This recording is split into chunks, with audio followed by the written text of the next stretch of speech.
Eto na guys ang pinakamalungkot na travel ko. Sa lugar namin to, sigurado nagpupukpok na rin ako ng yero ng bahay.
So nandito tayo ngayon guys sa Dinadjawan, Dipakulaw, Aurora. Yan guys, oh, makikita nyo naman sa paligid ko ngayon. Ito yung pinaka malalang tinamaan ng Typhoon Pipito. Yan oh, magkabila.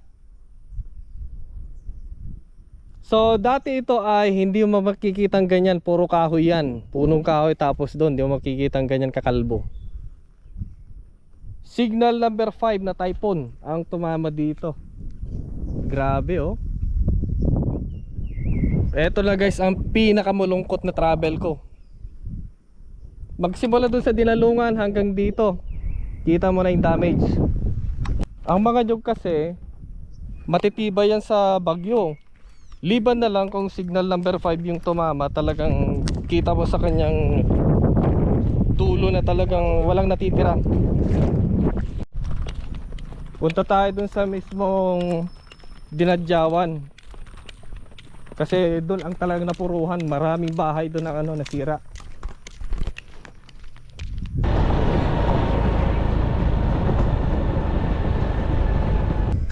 Dati hindi mo makikita yung sementong yang daan papunta sa Mandela. Ngayon nakikita na oh.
Grabe yung palengke oh.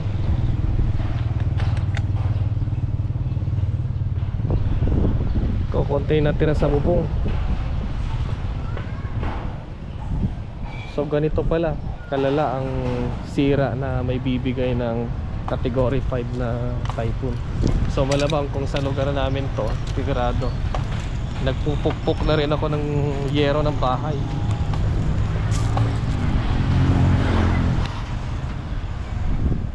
Alam nyo guys, konting-konti na lang konting-konti na lang yung taas ng bagyo. Pataas siya ng pataas at hindi namin, wala kaming kaalam-alam kasi wala nang signal konting-konti na lang papunta na sa amin. Ilang kilometro na lang yan.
So dito hindi naman masyadong, medyo mahina na dito yung ano, tama ng bagyo, pero kita pa rin guys yung mga kahoy oh.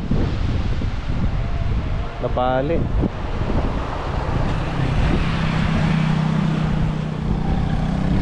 Pero alam nyo guys, wala akong nakitang matinong kahoy ng, kahoy ba consider ba kahoy yung saging? Walang matinong ano nakatayo, lahat nakayuko. Grabe yung puno ng nyog, halos. Yung iba dun sa bundok talagang nagkabunot-bunot yung puno niya. Pero dito sa likod ko dito, banda, medyo sa tingin ko dito mahina na banda. Malamang dito sa sentro, dyan ang talagang natamaan. Tapos dun sa banduro, sa bundok dun, kasi pansin nyo guys oh, wala nang natirang mga dahon yung kahoy, mga kahoy doon. Tapos yung cell site doon, natumba yung isa sa lakas ng hangin.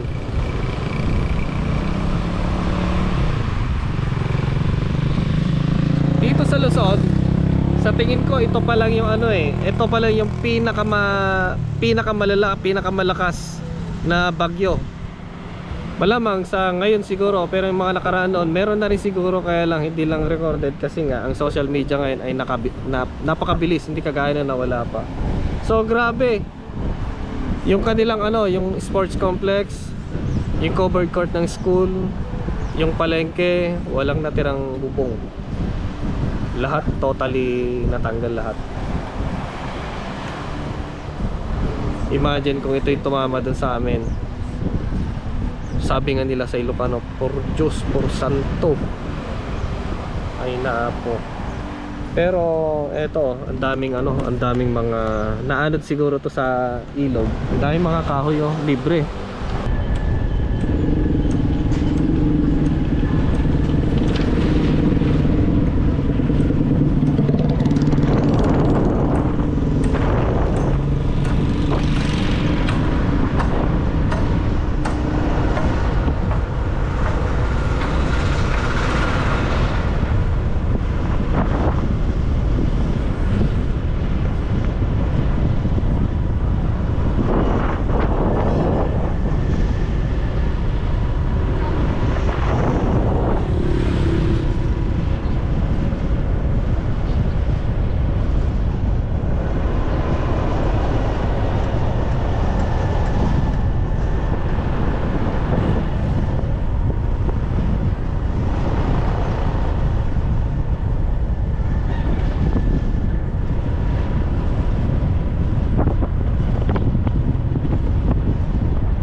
yung mga poste ng kuryente wala pa Nang January, February pa ito siguro. Oh grabe, yuping-yupi, palitin na lang pati mga wire.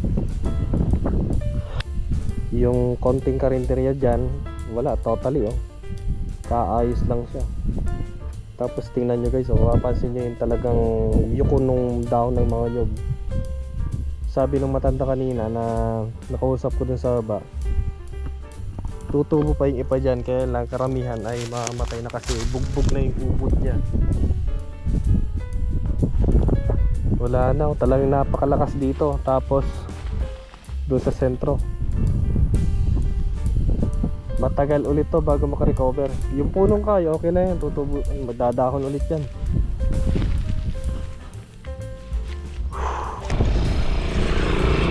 Kumbaga sa anit ng tao makikita mo yung yung hubog ng ulo niya. Grabe, ang daming landslide Yung papuntang Mandela kitang kita na dito. Tapos yung daan dyan sa kalagitnaan ng mga nyog, kitang kita na. So mabuti na lang at meron itong Sierra Madre. Pagdating ng Mandela, Quirino hanggang doon sa siguro kung saan pumunta yung bagyo na si Pipito, mahina na siya. So dito ang unang catcher. So yung bahay ay kakatakot. So kung magpapatay ng bahay dito, may bagyo man or wala, darating man yung super typhoon or wala, kailangan handa Hindi mo kailangan mag-ready pag nandyan na Doon ako natakot masyado nung dumadaan ako doon. Parang kinikilabutan ako. Imagine yung ganong klaseng senaryo na ano, yung lakas ng bagyo, wala kang tataguan. Okay, so maraming salamat guys. Hanggang dito muna. Talagang sinadya ko talaga pumunta dito para ipakita sa inyo kung ano yung status ng Dinadyawan.